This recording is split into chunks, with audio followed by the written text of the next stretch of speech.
All right, I am back with another video. And today I am going to be talking about the concept of freedom and why freedom is highly overrated. Uh, Usually when you are on a spiritual path or whatever path that you're on, say, uh, you a regular 9 to 5 person and you want to work your own business, right? Usually when we hear people say, well, why do you want to start your own business? And the first word, well, I want the freedom. You're going to hear that quite a bit, right? And that's normal. We all feel like we want a little bit more freedom no matter where we are on the scale. But I think that the reason why we want freedom so much is a constant reminder, especially when you're down here in the 3D, there's always this like nagging feeling that you are somehow unfree, that you are somehow always shackled to something. Your spirit never really feels quite right here. No matter what you do or where you go, it's always a sense of I'm tied to something. Something doesn't feel right. I feel like I'm always boxed in somewhere. And I always question that. Even as an entrepreneur myself, it's like, why don't I feel any more freer than when I worked a regular job? Why don't I feel any more freer now than what I felt before? And like I said, I think it's just a side effect of being here on earth. There's really no escape from it. Narcissism points out that you are in a prison planet. You are in an illusion of an illusion. You are not even anywhere near close to what the reality that we come from. And there's a being that sits over this realm that makes sure that you will not escape. But we can get into that in another video. So now you have to ask, if we are always constantly going for freedom and freedom is the end goal, what would freedom look like in a place where, according to narcissism, you are in a prison? You are in a prison planet. You are in a 3D realm. You are shut down. Your spirit or your soul is locked down in a prism or a prison of light, a 3-dimensional realm or a prison. And really, there's no escape for you. Think about where you are. No matter what you do, you're always committing some sort of quote unquote sin. Vegetarianism is a very good example of this, because you'll hear a lot of vegetarians say, well, because plants don't really feel like humans, it's okay to kill a plant. I would argue that plants feel. That's why we give them water. That's why we talk to them. That's why they like hearing music. That's why plants thrive in some other environments. If they're like an indoor plant, that's why they thrive in some environments, because someone's taking care of them. They may not feel the way how we feel, but they have their own intrinsic feelings. They have their own need to survive as well. And when you ingest the plant, you chewing on the plant, you're effectively cutting the plant to sustain yourself. There is no escape from that stuff while you're down here. So what would be the point of freedom? What would freedom look like to anybody? I know personally the closest thing is sleep. And I know Nas say sleep is the cousin of death. So death would have to be your ultimate freedom down here. No matter what you do, no matter how much money you make or where you go, you still have this nagging sense of responsibility. This maybe not even responsibility. It just feels like something is just always hovering over you to let you know like something's not quite right about where we find ourselves here on earth. So the ultimate, to me anyway, the ultimate freedom would be death. And since we're not any closer to death, if you listen to this spirit world or in a body, I would assume that you're not really close to death. So what do we do in the meantime while we're still down here, right? So let's say you do decide to start your own business. You do decide, hey, I want to, or maybe it doesn't have to look like a business. Maybe it could look like, you moving up in your company because you feel like that will give you a sense of freedom because, in turn, your income has risen.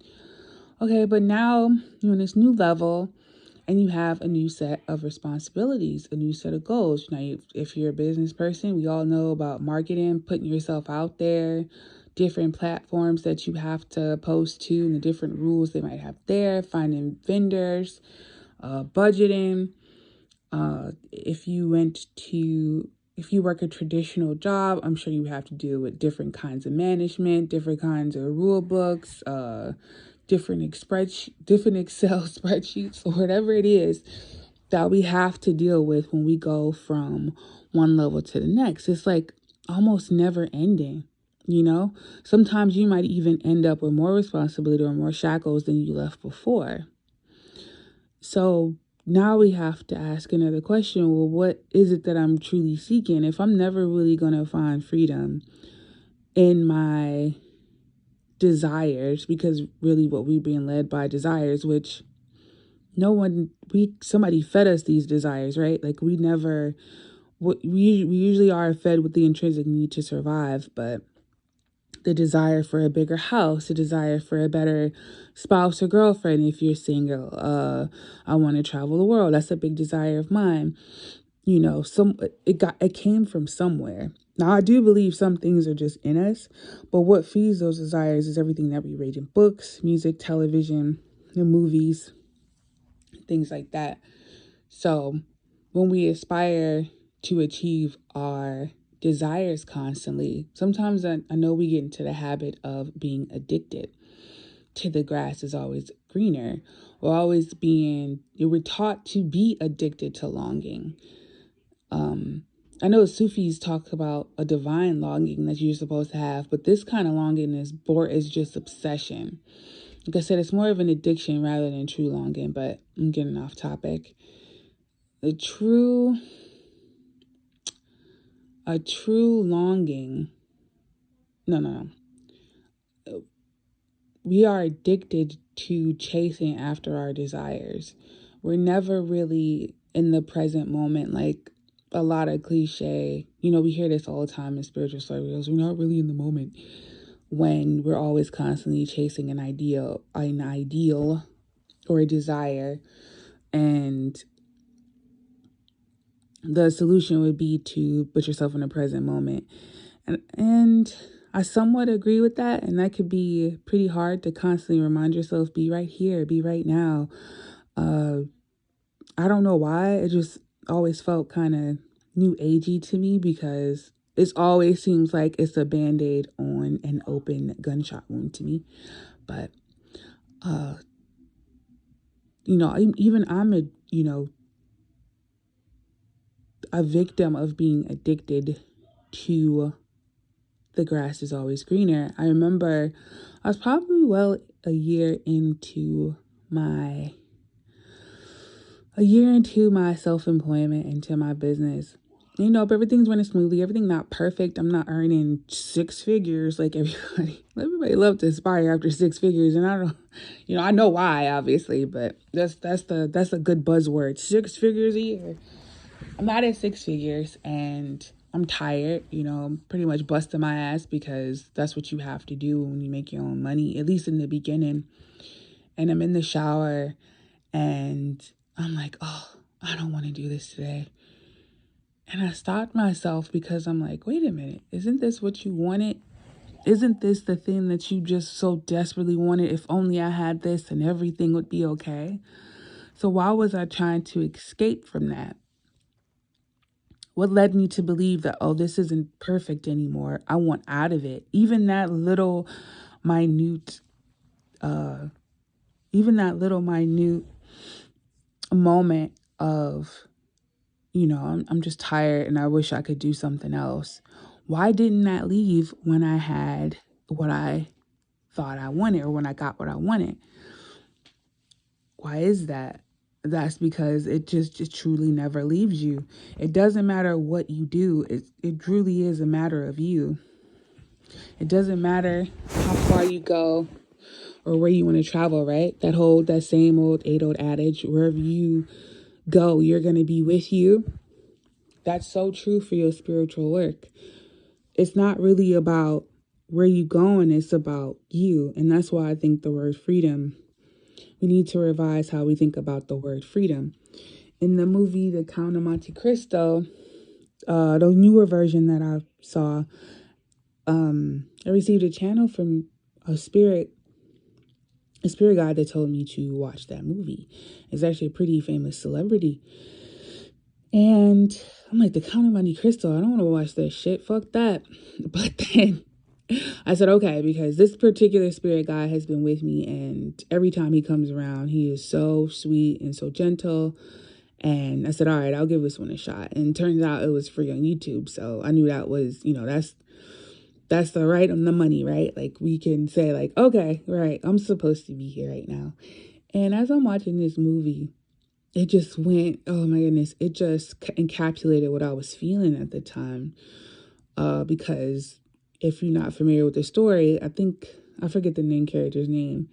Is it Edmund or Dantes? I don't remember. But the main character, he gets framed for something that he did not do. So in order to protect whatever secrets his family's hiding, they throw him in, like, think about maximum security prison and then some, right? Like, it's the worst prison to go to. I think the book takes place in Spain, or the movie takes place in Spain. People get beat. I think people get beat on the anniversary. Like, it was decrepit. It was really bad, especially for an innocent person. But while he's in there, he meets a teacher that teaches him how to read.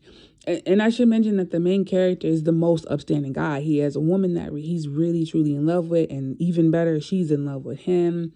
He's a stand-up man. He's like a commander on a boat. People respect him.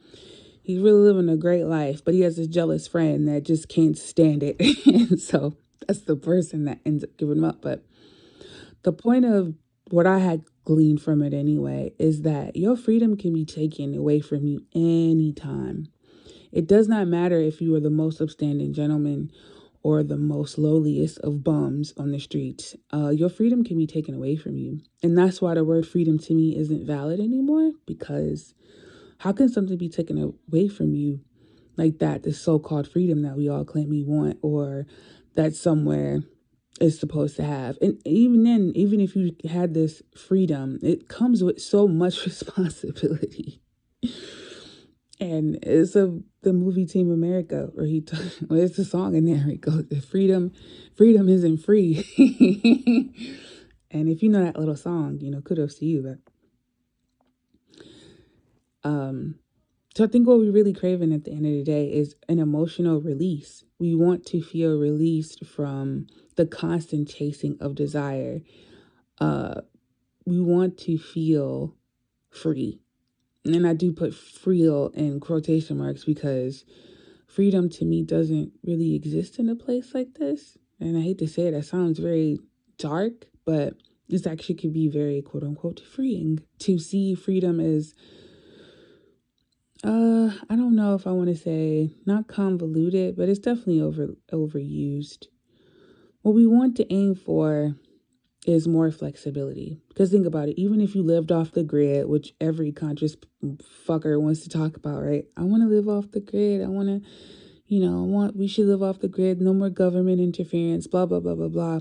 But you're still a slave to your survival needs. You're still a slave to hunger. You're still a slave to having shelter.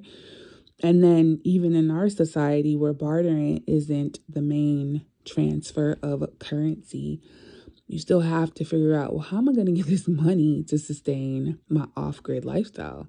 You got to have heat. You got to have fuel. I'm sure there's ways to do it, even if you wanted to. But think about it. Is your mind so conditioned to have these, the service of electricity and the service of having clean water and hot water? We pay for those things, right? Because we want the ease, right? We didn't want to go out to the well and hook up our own fire and boil water. We didn't want that. So somebody saw an opportunity to capitalize off that service, right?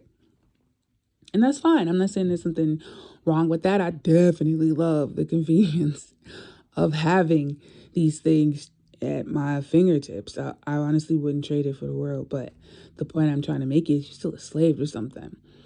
And there still always would be some responsibility to take care of, And that's why I don't know if freedom is a valid word anymore.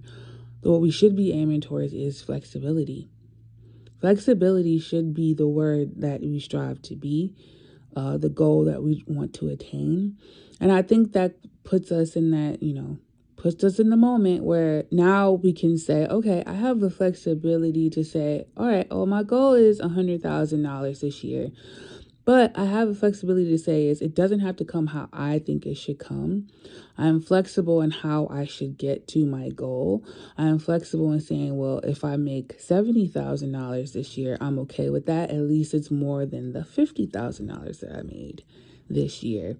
And I'm flexible to know enough to know that I've made plenty of mistakes and I need to make more. I need to make adjustments here.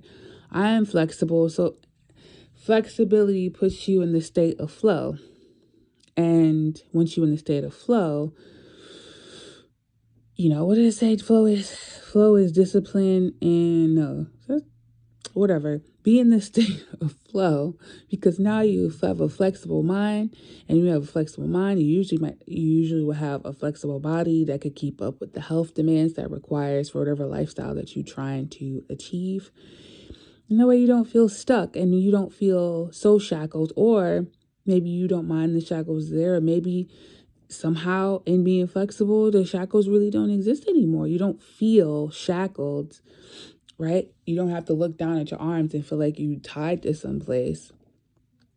No, what you do is you accept what is and you keep going. You keep going after your divine purpose no matter what, because you're flexible and saying, I know this is the end goal. I know it's mine. I just have to have a little wiggle room to get there. So that is all for me today. I appreciate the amount of views that I get, actually.